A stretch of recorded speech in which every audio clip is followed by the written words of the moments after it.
말씀 듣기 전에 우리 찬양 한 장 더 하도록 하겠습니다. 495장입니다.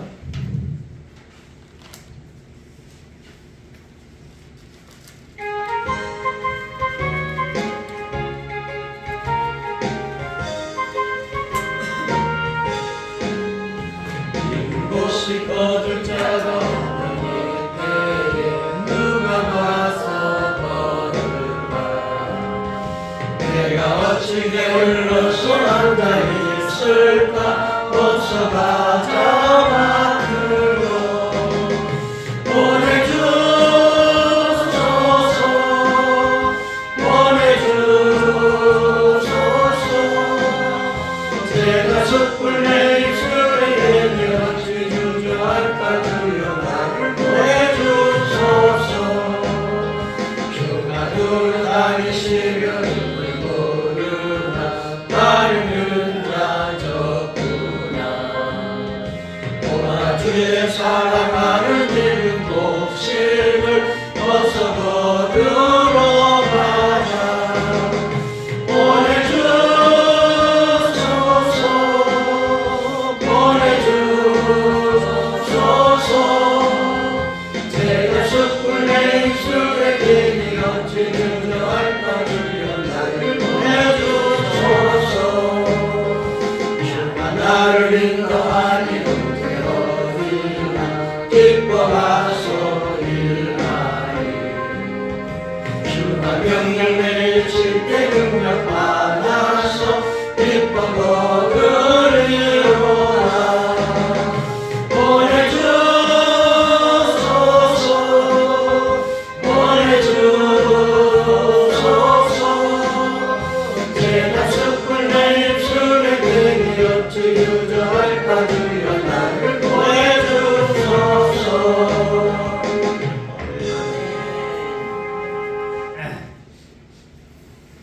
오늘 저는 여러분과 함께 심고 거두는 법칙이라고 하는 제목으로 말씀의 내를 나누고자 합니다.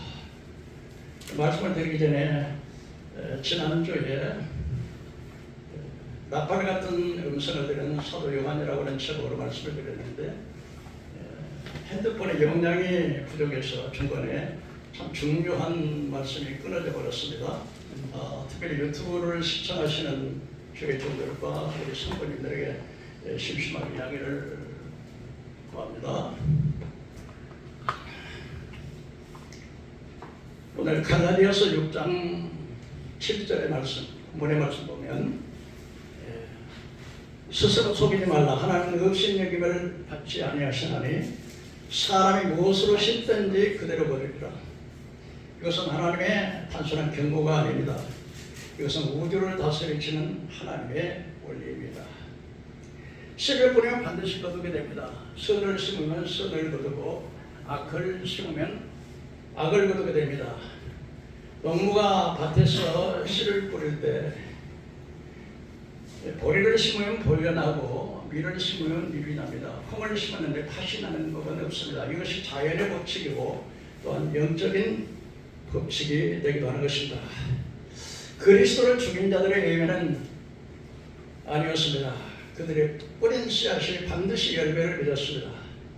우리가 오늘 이 사실을 함께 보도록 하겠습니다. 요한계시록 1장 17절 19절에 내가 볼 때 그 발 앞에 엎드려 죽은 자같이 되며 그의 오른손을 내게 얹고 이르시되 두려워 말라. 나는 처음이요 나중이요 죽었다가 산 자라. 내가 세세토록 살아있어서 사망과 음부의 열쇠를 가졌노니 그러므로 내 본 것과 지금 있는 일과 장차될 일을 기록하라고 말씀하셨습니다. 우리 예수님께서는 장차 온 인류의 산자와 죽은 자의 심판주로서 서셔서 의인은 상급으로 영화로 악인은 반드시 죄와 무서운 천벌로 심판을 하시게 될 것입니다.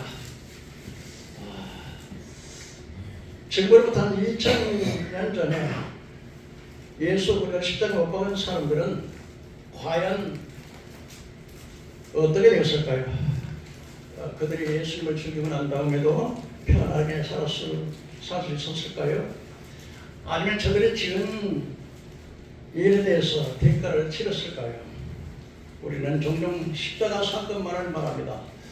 우리는 종종 예수님의 십자가에 죽으시고 부활하신 것을 말합니다만, 하지만 그분을 배신하고 조롱하고 선수 오빠 같은 사람들의 이야기는 잘 알지 못합니다. 또 잘 말도 하지 않습니다. 우리는 이 이야기 속으로 들어가 보려고 합니다. 그들의 삶이 어떻게 끝났는지, 역사와 성경은 그들의 결과를 무엇이라고 말하고 있는지 한번 살펴보도록 하겠습니다. 어떤 씨를 뿌리고 있습니까? 특별히 오늘 이 말씀을 통해서 우리는 우리의 삶 속에서 지금 무엇을 심고 무엇을 거두기를 기대하고 있습니까? 여러분들이 과연 우리의 삶 속에 지금 뿌린 씨앗을 장래에 하나님의 상급과 영광을 거둘 수 있다고 생각하는 삶을 살아오고 있는지 오늘 말씀을 통해서 심사숙고하게 생각해 봐야 될 줄 압니다. 그럼 첫째로 가룟 유다의 이야기를 시작하겠습니다. 이 가룟 유다라고 하는 사람은 예수님의 12제자 중에 한 명이었습니다. 3년 반 동안 예수님을 함께 먹고 지내었었습니다. 예수님의 가르침을 직접 들었습니다. 기적을 눈앞에서 목격했습니다. 물이 변해서 포도주가 되고 장애인이 눈을 뜨고 걷지 못하는 사람이 걷고 뛰고, 그리고 버린듯 5명 물고기 2마리로 5,000명을 먹이고 6만명은 기적의 역사를 그들은 보았습니다. 그런데도 그는 예수님을 팔아넘겼습니다. 마태복음 26장 14절을 보겠습니다. 때 12 중에 하나인 가룟 유다가 대제사장들에게 가서 말하되 내가 예수를 너에게 넘겨주면 얼마를 주겠느냐 하니 그들이 은 30개를 따라주거늘. 여러분, 하나님의 아들이요 메시아이신 예수님을 한 노예의 몸값인 은 30개에 팔아넘겼습니다. 출애굽기 21장 31절에 보면은 만일 한 주인이 소가 상대방의 노예를 받아서 죽였을 때 그것을 배상으로 해서 은 30개를 주었습니다. 그렇다면 예수님의 몸값이 노예 한 사람의 몸값이 바로 은 30개인데 하나님의 아들 예수, 만 백성의 구원자이신 예수님을 은 30에 팔아넘겼습니다. 이것은 정말 끔찍한 일인지 생각해 보십시오. 얼마나 이 일이 끔찍한 일이겠습니까? 3년을 함께 하셨던 스승, 자신을 사랑하셨던 스승, 자신을 사랑해서 제자로 삼고 자기를 사랑해서 가르쳐 주셨던 그 선생님, 서서 자기의 손으로서 제자의 발을 씻겨 주셨던 그분, 그런데 그분을 은 30개에 예수님을 팔아넘겼습니다. 과연 예수님 그 가룟 유다의 마음속에 무엇이 있었기에 이런 일이 가능했을까요? 성경은 유다가 돈을 좋아했다고 기록을 하고 있습니다. 요한복음 12장에 보면 마리아라고 하는 한 여인이 예수님을 사랑해서 자기의 300데나리오나 되는 옥합 향유의 기름을 깨어서 예수님의 발 앞에, 그 옥합을 예수님의 발 앞에 붓고 눈물로 예수님의 발을 씻겼을 때 가룟 유다가 불평을 했습니다. 아니, 어떻게 저렇게 비싼 것을 가난한 사람들의 나라에서 얼마나 좋을 것인데 왜 저것을 깨뜨려서 허비하느냐. 그렇게 말하는 것은 실제 가룟 유다가 가난한 사람을 생각해서 그렇게 하는 말이 아니라 그는 돈깨를 맡았기 때문에 그 돈을 가져가기 위해서 한 것이라고 요한은 그에게 덧붙여서 말을 하고 있습니다. 그는 매일매일 예수님의 제자 중에 돈깨를 맡아서 회계를 맡아서 했는데 헌금이 들어오는 대로 그것을 자기 몰래 빼돌아서 도적질을 했다고 성경은 기록을 하고 있습니다. 탐욕이 그의 마음을 지배하고 있었던 것입니다. 유다는 그날 밤에 겟세마네 동산에서 무리를 이끌어 갔습니다. 밤이 깊었습니다. 어둠이 짙어왔습니다. 그런데 대제사장들이 보냈던 경비원들과 군인들을 통해서 예수를 찾기 위해서 칼을 들고 뭉치를 들고 가룟 유다가 앞장을 서서 걸어갔습니다. 그리고 말했습니다. 내가 그 사람이 입을 맞추는 것을 싫어해. 그 사람이 바로 그 사람이니까 그 사람을 잡으라. 그리고 겟세마네 동산에 올라갔습니다. 밤이 깊었습니다. 횃불들이 비쳤습니다. 가룟 유다는 예수님 앞에 입을 맞췄습니다. 여러분, 입을 맞췄다는 것은 가장 살아가는 증거요. 가장 존경의 표시로서 우리가 입을 맞추지 않습니까? 그런데 그 입을 맞추는 가장 사랑과 존경의 표시인 입을 맞추는 것을 바로 예수님을 배신하는 신호로서 삼았던 것입니다. 그런가 불구하고 예수님께서는 가룟 유다에게 친구여, 네가 할 일을 하라. 자기를 배신하는 가룟 유다를 가리켜서 친구라고 주님은 말씀하셨습니다. 끝까지 그에게 회개할 기회를 주었습니다. 예수님께서는 또 이렇게 말했습니다. 내가 보낸 자를 영접하는 자는 나를 영접하는 자요, 나를 영접하는 자는 아버지를 영접하는 것이다. 그러면서 하는 말씀이 오늘 밤에 너희 중에 나를 팔자가 있을 것이라고 말했습니다. 그때 제자들이 너무 놀래가지고 주님 저요? 주님 저요? 주님 접니까? 근데 가룟 유다도 얼굴빛이 뜨뜻해가지고서는 자신도 주님 접니까? 우리 예수님께서는 가룟 유다에게 계속해서 회개할 기회를 주었습니다. 그러나 결국 그런 회개하지 않았습니다. 주님께서는 지금도 듣지 않았으니 돌아오라고 말씀하는 것 같지 않습니까? 친구여, 이 친구여 이렇게 부르는 그 한마디의 말 속에 수많은 의미가 담겨 있다고 생각을 합니다. 그러나 그런 가룟 유다는 예수님의 손을 잡지 않았습니다. 예수님께서 대제사장들이 보내는 경비원들과 군인들의 손에 끌려서 포박되어서 끌려가고 있었습니다. 그러나 가룟 유다는 그 끌려가는 예수님의 뒷모습을 바라보고 있었습니다. 그가 예수님이 끌려가는 그 모습을 보시면서 무슨 생각을 했을까요? 은 30개를 손에 쥐고 무엇을 느꼈을까요? 그는 갑자기 무거워지지 않았을까요? 그리고 그 다음날 예수님께서 사형 선고를 받으셨다는 소식을 들었습니다. 마태복음 17장 3절입니다. 때 예수님이 판 유다가 그의 정죄됨을 보고 스스로 뉘우쳐 은 30개를 가지고 대제사장들에게 갔습니다. 가서 말했습니다. 내가 무진한 피를 팔았다. 내가 무진한 사람에게 죄를 지었다. 그런데 그들이 말했습니다. 그것이 우리에게 무슨 상관이냐? 내가 당하라. 여러분, 대제사장들의 반응을 한번 보십시오. 그것이 우리에게 무슨 상관이냐? 내가 당하라. 그들은 유다를 이용할 대로 이용하고 내팽개 쳤습니다. 유다에게 은 30개를 받았을 때는 어떻겠습니까? 아주 환영했을 것입니다. 당신이 우리를 이렇게 도와주니까 나도 당신을 도와주겠소. 그렇게 환영했습니다. 그러나 막상 가룟 유다가 마음의 가책을 받고 이제는 은 30을 다시 갖다 주면서 예수님을 죽일 만한 의미로 든 30을 갖다 주었을 때 나는 몰라. 이 일을 네가 알아서 해. 여러분, 악한 사람들은 그렇습니다. 좋을 때는 그냥 이용해 먹을 대로 이용해 먹고 자기가 굴려게 되면 나도 몰라 하고 내팽개치는 것이 바로 악한 자들의 삶이 아닐까요?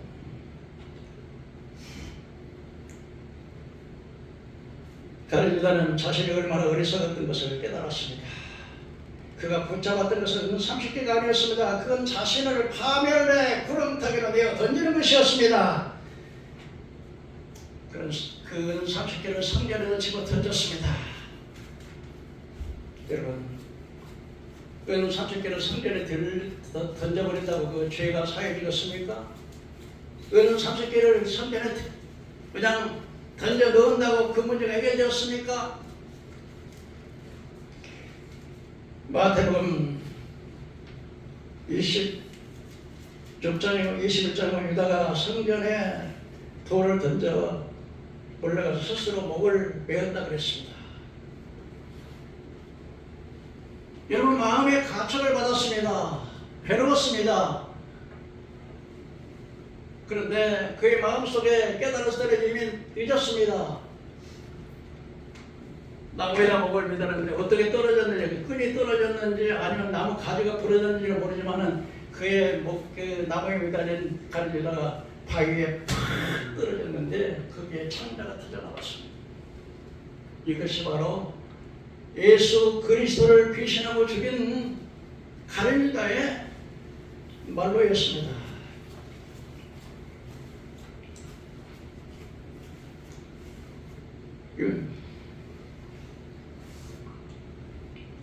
유다의 시신은 흰놈의 골짜기 남쪽 아겔다마라고 하는 곳에 시체가 버려졌습니다. 대제사장들은 가룟 유다가 던진 30개의 돈을 성전에다 넣을 수 없다. 이것은 피값이다. 그래 그 돈을 가지고서 밭을 샀습니다. 그 밭은 나중에는 나그네 무덤으로 사용했습니다.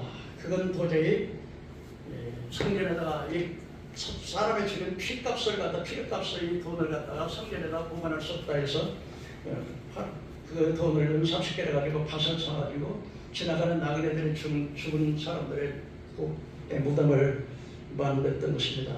유다의 비극이 무엇이었습니까? 그것은 단순한 예수님을 팔았다는 것이 아닙니다. 그의 뉘우침을 느꼈지만 참된 회개를 하지 못했다는 것입니다. 여러분 사람의 죄를 져서 나 잘못했어요. 내가 정말 큰 나쁜 놈이에요. 내가 잘못했어요. 그러는데 그 뉘우치는 것하고 회개하고는 다른 거예요. 회개라고 하는 건 뭐냐면은 하나님께 돌아오는 거예요. 만일에 가룟 유다가 마음을 돌이켜서 베드로도 예수님을 세 번이나 모른다고 저주하면서까지 부인했지만 베드로는 회개했습니다. 그러나 가룟 유다는 이 문제, 죄의 문제를 자기 자신의 힘으로 해결해 보려고 돈을 가지고 갔습니다. 그러나 베드로는 달랐습니다. 예수님께서 다가오기 전에 내가 세 번 나를 부인해라는 말씀이 나와서 자기 세 번 꼭꼭 울자 예수님께서 하시던 말씀이 너무 와닿아가지고서는 가슴을 치면서 통곡하면서 회개했습니다. 여러분 내가 잘못했다고 느끼는 것하고 하나님께 완전히 돌아오는 건 다르습니다. 여러분 예수님께서는 가룟 유다가 비록 예수님을 팔아서 예수님이 죽었다 할지라도 예수님이 부활을 섰을 때는 여러분 예수님 십자가에 좌우에 달려있던 강도를 한번 생각해 보십시오. 그는 정말 자연에서 수많은 사람을 죽였습니다. 그러나 마지막에 당신이 낙원에 이를 때 나를 기억하소서 할 때 주님이 그를 배척하지 않았습니다. 오늘 밤 내가 나와 함께 있으리라 용서했습니다. 가룟 유다 나와 용서했으면 구원을 받았을 것입니다. 그러나 그는 자기 자신의 문제로 여러분 내가 내 자신 스스로 내 죄의 문제를 해결할 자가 누가 있겠습니까? 그럴 수 없기 때문에 하나님의 아들 예수님께서 모든 영광을 내려놓으시고 이 땅에 오셔서 우리의 죄를 대속해 주셔서 십자가에서 그 핏값으로 우리를 사가지고 우리를 대속하시고 누구든지 주님 앞에 나와서 그를 영접하는 자는 에베소 2장 8절 은혜로 말미암아 믿음으로 구원을 받는 이것이 우리에서 나는 것이 아니라 하나님의 선물이라고 주님은 말씀을 하신 것입니다. 여러분 우리가 죄를 짓는 것도 죄를 안 짓는 것도 중요하지만 죄를 지었을 때 나는 이제 더 이상 희망이 없어. 나 같은 놈이 어떻게 용서를 받아? 내 평생에 죄만 지고 살았는데 내가 어떻게 용서를 받아? 하나님 앞에 염치참은 없어. 그러지 마시고 수고하고 무거운 짐진 자들아 다 내게로 오라 내가 너희를 쉬게 하리라고. 어떠한 죄든지 주님 앞에 나와서 주여 나는 죄인입니다. 요한일서 1장 8절에 우리가 죄를 자백하면 저는 믿고 있으고 그로서 모든 불의에서 우리를 깨끗하게 하실 것이라고 주님께서 분명하게 내가 잘못했다고 하나님 용서해달라고 회개하면 다 용서해 주시는데 가는 자는 스스로 복을 메고 스스로 자기의 문제를 해결을 하다가 결국은 구원을 받지 못하고 창자가 터져서 비참하게 예수를 죽인 그 죄값으로 비참한 종말을 구하고 말았습니다.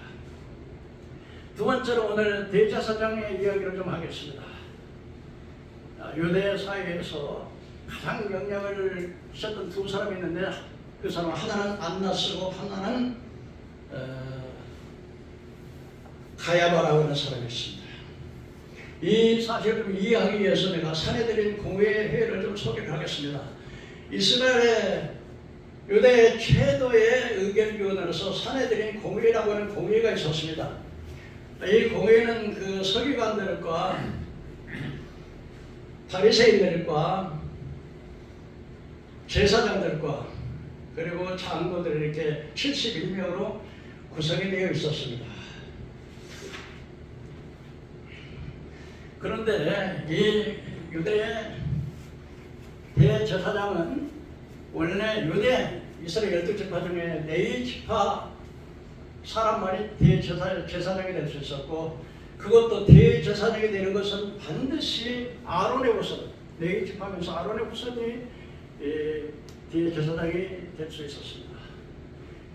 대제사장이 되는 것은 정말로 이 정치적인 문제, 종교적인 문제를 도덕적인 문제를 완전히 하는 최고의 의결기관, 요즘 말하면 사법기관으로 재판기관이라고 할 수 있는 그런 기관이 바로 사내들인 공무였습니다. 그런데 이 대제사장 제도가 어떻게 됐었냐면 이 대제사장 제도는 종신적입니다. 죽을 때까지 제사장을 하는 것입니다. 그런데 유대 나라가 이제 로마의 식민 통치를 받기 위해서 그 제도가 좀 바뀌었습니다. 그래서 로마의 총독이 대제사장을 임명하고 해임하는 권한이 총독에게 돌아가게 되었었습니다.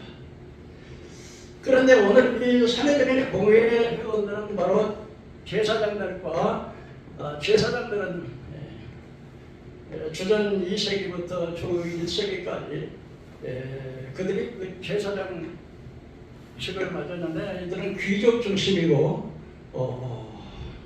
상류층의 귀족 중심.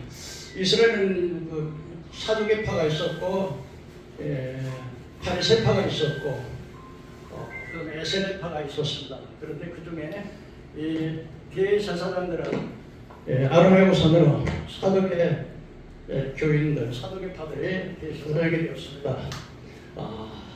그런데 이 사두개인들은 부활과 영원과 천사들을 믿지 않습니다. 그래서 모세오경 토라, 모세오경에서 토라라 하면 창세기 출애굽기 레위기 민수기 신명기 5가지의 구전으로 문자 그대로 믿는 그런 사람들이었습니다. 그러니까 이 사람들은 천국도 지옥도 영원도 천사도 믿지 않는 사람, 바리새인들은 천국 지옥 영원을 믿었습니다. 그런 사람들이 바로 당시에 대제사장이었습니다. 그러나 당시에 유대 사회에서 가장 영향력이 있었던 두 인물을 소개하면 하나는 안나스고 하나는 그 회사의 가야바였습니다. 이 안나스라고 하는 대제사장은 아론의 후손 중에서 선별이 됐는데요. 이 사람들은 평생 그 직책을 수행하는 것이 원래 제도였는데 로마 유대를 지배하면서 상황이 좀 바뀌어서 로마의 총독이 그 임명과 해임권을 가지고 있었습니다. 그래서 이 대제사장들은 로마에 협력하면 제사장직을 맡을 수 있고 로마에 반역하고 로마를 거스르면 그 제사장은 해임이 될 수 있는 그런 그 체제였습니다. 안나스의 임기는 AD 6년에서 15년까지 대제사장으로 있었습니다. 그러니까 약 9년 동안을 대제사장으로 있었습니다. AD 15년에 그가 해임됐지만은 그럼에도 불구하고 그는 끝까지 그 제사장에게 그 권리를 유대사의 절대적인 정치적인 권력과 종교적인 권세를 가지고 있었습니다. 안나스의 그 5 아들이 다 대를 이어서 대제사장들이 되었습니다. 그러니까 자기 아들들이 5명이 다 대사장이 되고 자기 사이였던 그 가야바도 결국 대제사장이 되었습니다. 누가복음 3장 2절에 보면은 이 안나스가 이미 자기 임기가 넘었는데도 불구하고 누가복음 3장 2절에 보면 안나스와 가야바가 대제사장으로 있을 때 이렇게 기록한 것을 보면은 그가 비록 제사장의 임기가 끝났다 할지라도 그의 정치적인 세력은 여전까지 유대사회에서 강력한 힘을 가지고 있었습니다. 이 제사장 가야바는 AD 18년에서 대제사장이 되어가지고 36년까지 무려 이 가야바라고 하는 안나스의 사이된 가야바라는 사람은 제사장을 무려 18년 동안 그 자기의 권위 제사장의 직위를 유지했습니다. 어떻게 그렇게 할 수가 있었을까요? 그것은 바로 노마에 철저하게 노마에 대한 충성을 했고 노마와 정치적인 그러한 그 수단에 좋았기 때문에 자그마치 18년 동안을 제사장으로 권력을 행사하고 있었습니다. 당시에는 참 이건 매우 이례적인 일이었습니다. 당시 제사장들은 주후 6년에서 66년까지 28명의 제사장이 있었었는데 그런데 그 사람들은 결국 한 2년 반 정도 하면 제사장직이 해임돼서 끝났어요. 그런데 이 사람은 자그마치 18년 동안을 제사장의 권자를 유지하고 있었습니다. 어떻게 그게 가능했을까요? 노마 총독과 잘 협력이 있구나. 또 특별하게 당시에 이 노마 총독이었던 빌라도라고 하는, 여러분 빌라도 아시죠? 우리가 나름대로 신앙국에서 번디오 빌라도에게 고난을 받으시고 예수님의 사형 선고를 내렸던 분이 빌라도인데 이 빌라도하고 아주 친밀했어요. 그러니까 가야바는 대제사장으로, 빌라도는 유대 총독으로, 노마에서 파송한 총독으로. 그런데 이 빌라도라고 하는 사람은 AD 26년에서 36년에 10년 동안 유대 총독으로 있었었는데, 그런데 이 가야바하고 지금 그 빌라도하고 마지막 그 해임 기간이 딱 AD 36년에 가야바도 해임됐고 빌라도도 해임됐습니다. 그것은 뭐냐면 가야바 유대 총독과 노마의 총독과 대제사장과 아주 친밀하게, 그래서 가야바하고 빌라도하고 아주 친밀하게 서로 우대를 하면서 정치를 했기 때문에 자그마치 이 가야바라고 하는 사람은 다른 사람은 2년 반밖에 제사장으로 대제사장으로 못 있는데 이 사람은 18년 동안을 대제사장으로 있었던 것을 볼 수 있습니다. 이 가야바라고 하는 사람은 종교의 지도자 이전에 바로 정치적인 사람이었습니다. 그는 자신의 권력을 유지하기 위해서 무엇이든지 할 준비가 되어 있었습니다. 그런데 예수님은 가야바에게 굉장히 위협이 되었습니다. 백성들이 예수님을 따르기 위해서 대제사장들의 권위가 흔들리기 시작을 했습니다. 마태복음 21장 13, 12절, 13절, 그래서 마태복음, 마가복음, 누가복음, 요한복음, 사복음에 다 이 내용이 기록이 되어 있는데 예수님께서 성전에서 장사하고 비둘기 파는 사람들을 해서 채찍을 가지고 나가려서 큰 장사하는 사람들을 몰아내고 비둘기 상한 2개를 지어 걷습니다. 이것은 당시 대제사장에 대한 철저한 공격이었습니다. 왜냐하면 바로 대제사장 가야바하고 지금 이제 이 상인들하고는 아주 그 집안이 결탁이 되어 있었습니다. 왜냐하면 그 상인들은 대제사장 가야바에게 잘 보여서 그래서 그들에게 뇌물을 주고 그 다음에 이제는 돈을 갖다가 수수료를 갖다 바치는 그런 관계이기 때문에 예수님께서 상을 막 비둘기 파는 상을 막 사람들을 채찍으로 내쫓고 상을 뒤집어 엎으니까 그러다면 결국은 누구를 건드린 거예요? 상인들을 쫓아냈지만 결국은 대제사장을 도전하는 것이 된 것이죠.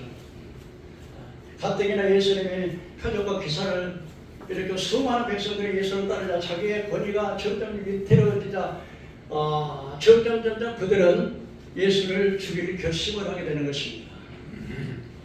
예수님께서는 성전에서 장사하는 사람들을 내쫓고 비둘기 팔고 돈깨를 바꾸는 사람들의 탕을 뒤집어 엎으시면서 하는 말씀이 내 집은 만민의 기도하는 집이라.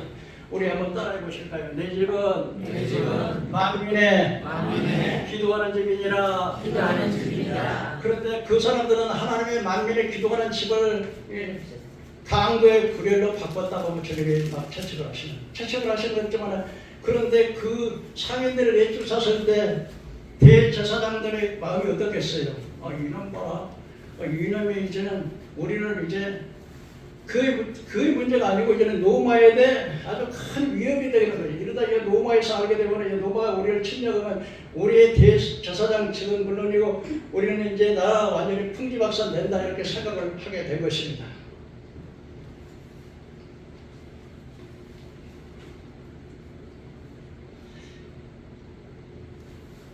예수님은 그 부패한 시스템을 공격하신 것입니다. 요한복음 11장 47절에 기록되었습니다. 대제사장들과 바리새인들이 공회를 모으고 이르되 이 사람의 많은 표적을 행하니 우리가 어떻게 하겠느냐. 만일 그를 이대로 두면 모든 사람이 그를 믿을 것이요 그리고 로마인들이 와서 우리 땅과 민족을 빼앗아가리라 하니 그들은 예수님 때문에 자신의 자리가 위태로워졌습니다. 두려웠습니다. 종교 지도자들은 하나님의 아들을 두려워한 것이 아니라 얼마나 아이러니합니까? 그들의 관심은 하나님의 뜻이 아니었습니다. 자신들의 권력이었습니다. 자신들의 자리였습니다. 로마의 관계였습니다. 가야바는 결정적으로 한마디를 하게 됩니다. 요한복음 11장 49절입니다. 그 중에 한 사람이 그의 대제사장인 가야바가 그들에게 말하되 너희가 아무것도 하지 못하는도다. 한 사람이 백성을 위해서 죽어서 온 백성이 망하지 않게 되는 것이 너에게 유익한 줄을 생각하지 아니하는 또다 하니, 가야바는 이 말이 바로 정치적으로서 자 예수 한 사람을 죽임으로 인해서 모든 사람이 이제 살 것이다. 예수를 죽이자는 말이죠. 뿐만 아니라 예수 한 사람을 죽임으로 인해서 이제는 우리의 대제사장 권위가 계속될 수 있고, 그리고 우리가 정치적으로 종교적으로 완전히 권력을 행사할 수 있고, 또 로마 사람들이 이 예수 하나 때문에 그냥 쳐들어와서 민족이 멸망될 것이 아니냐. 사실 이 가야바라고 하는 사람은 진짜 예수님 한 사람이 죽으면 정치적으로서 이제는 자기의 대제사장의 집권이 유지되고 또 로마에 대해서도 안전하기 때문에 예수를 죽이라고 했지만, 사실은 이 말은 바로 예수님의 구원 계획을 선포한 것입니다. 여러분, 한 사람이 죽어서 많은 사람이 여러분, 예수님께서는 유대민족 한 사람, 유대민족만을 위해서 죽은 것이 아니라 온 인류를 죄에서 구속하기 위해서 온 인류를 위해서 죽었기 때문에, 가야바라고 하는 사람은 자기 정치적인 권력을 유지하기 위해서 한 말이지만 이것이 결국 하나님의 계획이요, 하나님께서는 한 사람 예수가 죽음으로 인해서 온 인류가 구원받는 그 사실, 그런 진리를 모르고 말했지만 결국 그 한 말은 예수 한 사람을 말미암아 온 인류가 구원받겠다는 예수님 하나님의 계획을 말씀하게 된 것입니다. 그로부터 그날로부터 이들은 공회를 열고 이제 예수님을 죽이기로 결심을 합니다. 그날이 바로 6월절이었습니다. 그 6월절 날 그 계획을 실행하기로 했습니다. 가룟 유다를 매수하고 예수님을 체포하고 밤새 재판을 진행했습니다. 거짓 증인을 세우고 불법적인 절차를 사용을 선고했습니다. 유대법에 따르면 원래 재판에 사형의 재판이라고 하는 것은 유대법에 따르면 밤에는 할 수 없게 됐어요. 낮에 재판할 수 있게 되어 있고, 반드시 그 피고는, 재판을 받는 피고는 반드시 변호사를 선임하게 되어 있었고, 그리고 반드시 증인들이 두 사람 이상 증인을 쓰되 증인들이 두 사람의 증언이 똑같아야 효력을 발생할 수가 있었습니다. 그런데 그들은 하나도 밤에 재판을 진행했습니다. 낮에 진행을 해야 되는데 밤에 했습니다. 그리고 변호사도 없었습니다.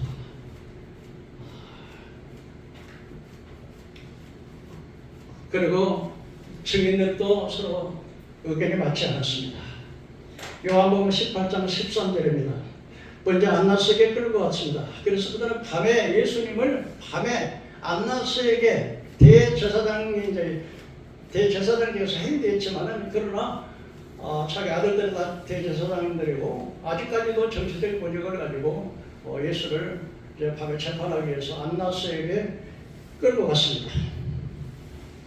공식 재판이 아니었습니다. 사전 신문이었습니다.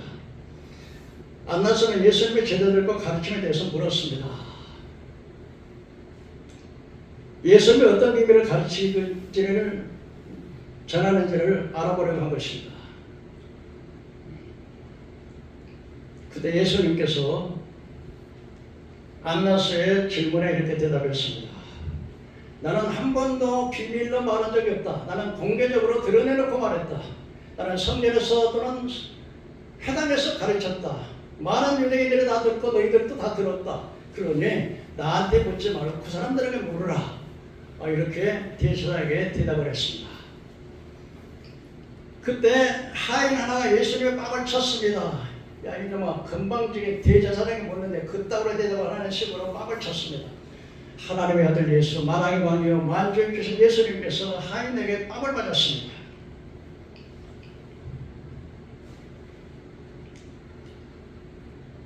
계속해서 이제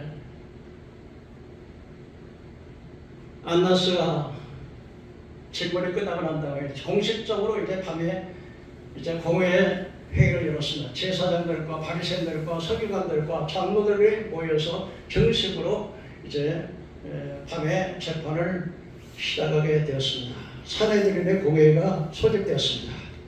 마태복음 26장 59절입니다. 대제사장들과 온 공회가 예수를 죽이려고 그를 거짓 증거를 찾으며 재판의 목적이 이 사람이 잘했느냐 잘못했느냐를 뜻을 말하는 게 아니고 재판의 목적이 뭐예요? 예수를 재판하려고 하는 이 대제사장들과 바리새인과 서기관들이 재판의 목적이 뭐예요? 예수를 죽이려는 거예요. 목적이. 여러분 오늘도 마찬가지겠지만 재판이라고 하는 재판의 목적이 무엇입니까? 진실을 밝히려는 것이 아니었습니다. 예수님을 죽이기 위한 거짓 증거를 찾는 것이었습니다. 재판관들이 피고를 유죄로 만들기 위해서 거짓 증거를 찾고 있었습니다. 이것이 재판입니까? 이것은 재판의 형식을 빌린 살인 음모였습니다. 이게 뭐였다고요? 재판의 형식을 빌린 살인 음모였습니다. 많은 증인들이 나왔습니다. 그들의 증언은 서로 일치하지 않았습니다. 유대법에서는 두 증인의 말이 동일하지 않으면 효과가 없습니다. 마침내 두 사람이 나왔습니다. 말했습니다. 이 사람이 성전을 흘러 자기가 3일 만에 일으키겠다고 그렇게 증언을 했습니다. 그러나 그것도 죄가 되지는 않습니다. 왜냐하면 예수님께서는 헤롯이 46년 동안 지은 성전을 말하는 게 아니고 자기 몸을 성전으로 가려서 네가 나를 죽이라 내가 3일 만에 부활하겠다는 말인데 이것은 바로 성전을 흔하는 말이 아니라 나가 죽으면 너희들이 나를 죽이면 내가 3일 만에 부활하겠다는 자기 성전을 가리켜서 한 말이기 때문에 이것도 죄로 정할 수가 없었습니다. 마태복음 26장 62절에 가야바가 일어났습니다. 마태복음에 대제사장이 일어서서 예수님 물어 이르되 아무 대답도 없느냐? 이 사람들이 너를 치는 증거가 어떠하냐 하니 예수께서 잠잠하시거늘 예수님께서 침묵하셨습니다. 이것은 바로 이사야 53장 7절의 말씀이 응한 것입니다. 그 곤욕을 당해서 괴로울 때도 그 입을 열지 않았으니 마치 도수장으로 끌려가는 어린 양과 털 깎는 자 앞에 털깎는 양 앞에 잠잠하다. 이걸 이러지 않았습니다. 이사야 53장 7절의 말씀이 애언이 응한 것입니다. 가야바는 초조해졌습니다. 거짓 증인들의 증언으로서는 예수를 정죄할 수 없다고 알았습니다. 그래서 직접 결정적으로 질문을 던졌습니다. 마태복음 26장 63절입니다. 제사장이 이르되 내가 내게 살아계신 하나님께 맹세하게 하노니. 여러분, 하나님께 맹세하게 하는 것은 대답을 안 하면 하나님의 신성 모독으로 걸립니다. 올무를 놓은 것이죠. 내가 하나님의 아들 그리스도인지 우리에게 말하라. 살아가신 하나님의 이름을 맹세하겠습니다. 이렇게 맹세를 구하면 대답하지 않을 수 없습니다. 왜냐하면 하나님에 대해서 말씀하시는데 대답하면 신성 모독의 죄가 되기 때문에 그렇습니다. 가야바는 예수님을 궁지에 몰아넣기 위해서 예수님께 대답하도록 했습니다. 마태복음 26장 64절입니다. 예수께서 이르시되 내가 말하였노라. 그러나 내가 너희에게 이르노니 이후에 인자가 권능의 우편에 있는 것과 하늘 구름을 타고 오는 것을 보리라. 무슨 말입니까? 바로 너희들이 지금은 나를 재판하지만은 내가 다시 구름 타고 재림에 오실 때 내가 너희들을 재판하겠다는 그런 말씀으로 자신이 분명히 하나님의 아들이요 그리스도이심을 자신이 분명하게 나는 하나님의 아들이요 내가 그리스도라고 당당하게 말씀을 하셨습니다. 가야바는 옷을 찢었습니다. 이건 극도의 슬픔과 분노를 일으켰습니다. 여러분, 제사장 원래 머리를 풀지 못하게 되어 있습니다. 그리고 옷을 찢지 못하게 되어 있습니다. 이것은 바로 율법의 어긋입니다. 하나님의 신성의 모독입니다. 자기는 하나님의 신성의 모독을 말하면서 자신이 하나님의 신성의 모독의 죄를 짓고 있는 것입니다.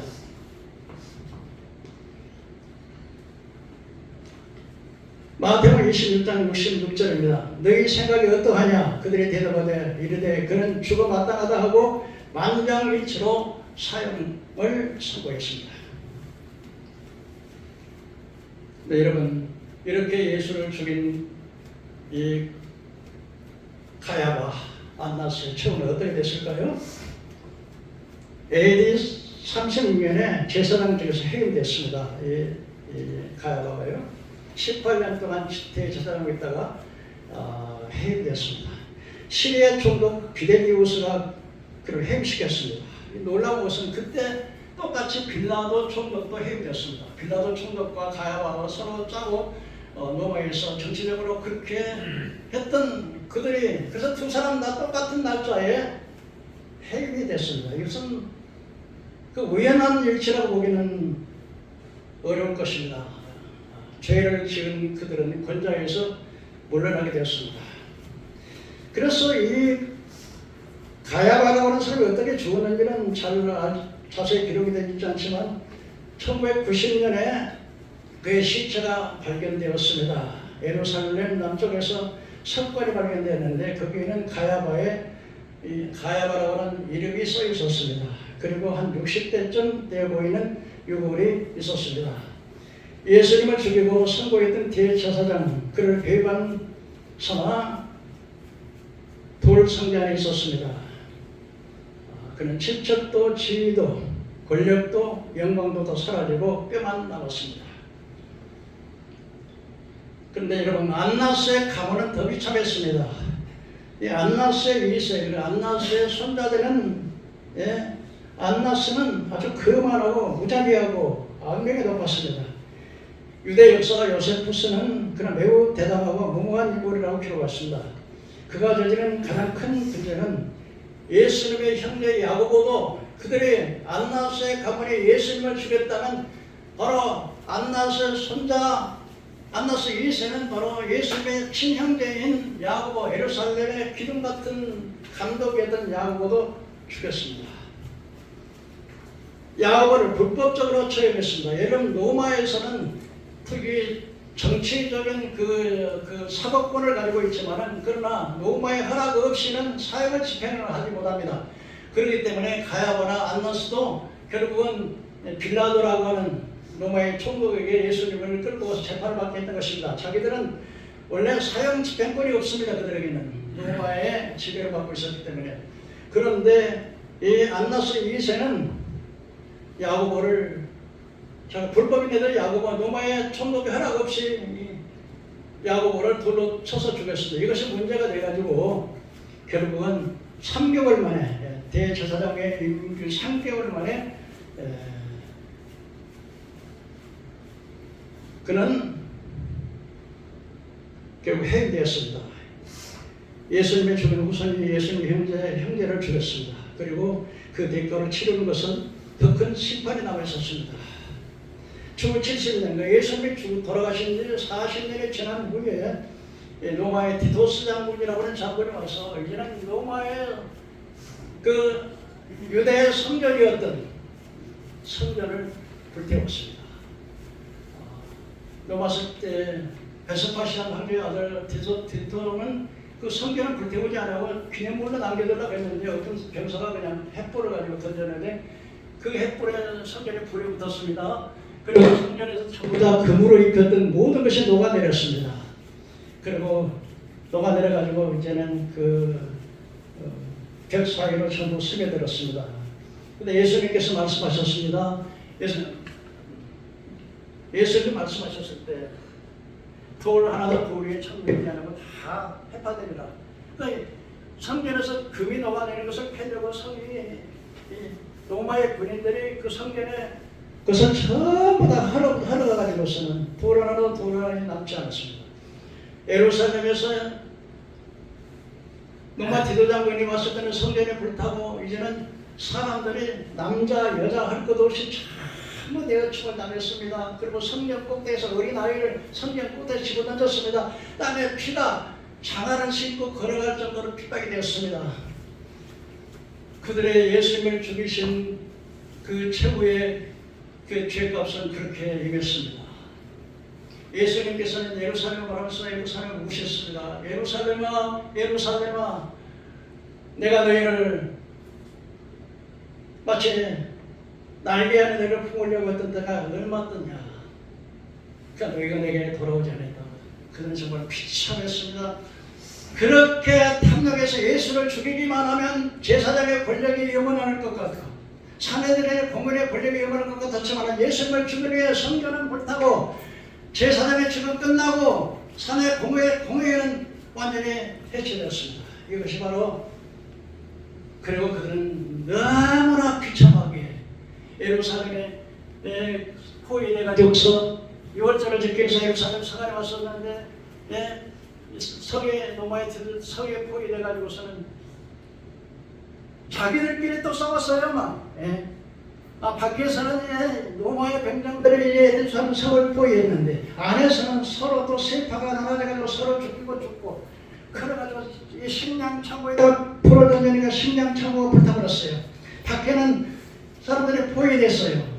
먹을 것이 없으니까 점점 이제는 나무 혁띠를 불에다 물에다 녹여서 먹고 그것도 안 되니까 쥐를 잡아먹고 그리고 쓰레기통을 뒤지고 나중에는 안 되니까 최후에는 어떤 여자는 자기 아들을 잡아먹는 결과야. 신명기 28장에 보면 저주가 뭡니까? 바로 자기 자식을 잡아먹는. 그래가지고서는 어떤 일이 있었습니까? 병놈들이 와가지고서 고기 냄새가 나니까 고기 내놔라 이거 보니까 있어요. 보니까는요 자기가 먹다가 남은 자기 아들을 잡아다 구워 먹고 남은 것을 배우니까 그걸 기겁을 해갖고 도망갔어요. 이것이 바로 하나님의 아들을 십자가 못 박아 죽인 죄의 결과였습니다. 사랑하는 성도 여러분, 긴 말씀 안 드리겠습니다. 여러분, 우리는 이 땅에서 어떤 삶을 살아야 되겠습니까? 정말 가룟유다처럼 이 정치와 권력만 맛보는 대제사장 안나스와 빌라도 같은 그런 삶을 살아서 비참한 인생을 마감하겠습니까? 오늘 이 사건을 통해서 우리가 다시 한번 깊이 반성해보고 생각해야 될 줄로 믿습니다. 기도하시겠습니다.